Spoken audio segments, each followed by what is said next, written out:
Hi everyone, ఎంతమంది ఇలా మజ్జిగ చిలికిన మజ్జిగతో పుల్లట్లు వేసుకుంటారు? నేనైతే మజ్జిగ చిలికిన తర్వాత మజ్జిగ పాడేయకుండా పుల్లట్లు ఎలా వేస్తాను ఆ రెసిపీ ఎలాగో మీకు కూడా చూపిస్తాను. ముందుగా బియ్యాన్ని అలాగే అటుకుల్ని 1:2 రేషియోలో తీసుకొని బాగా కడుక్కోవాలి.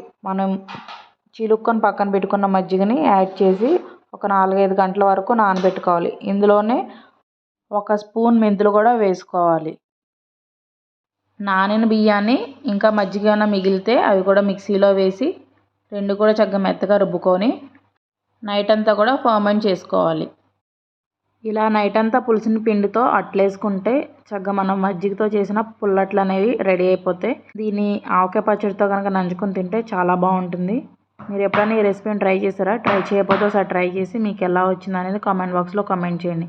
ఈ దోశ వేస్తున్నప్పుడే చూసారా చక్కగా హోల్స్ అనేవి మంచిగా ఏర్పడి అట్లనే చాలా బాగా వస్తాయి. చాలా స్పాంజ్లా కూడా ఉంటాయి. మీరు కూడా తప్పకుండా ట్రై చేయండి. ఇలా వేసుకున్న పుల్లట్లు రుచికి రుచి, అలాగే ఆరోగ్యం కూడా. ఇందులో రోగ నిరోధక శక్తిని ఇచ్చే గుడ్ బ్యాక్టీరియా అనేది బాగా ఉంటుంది.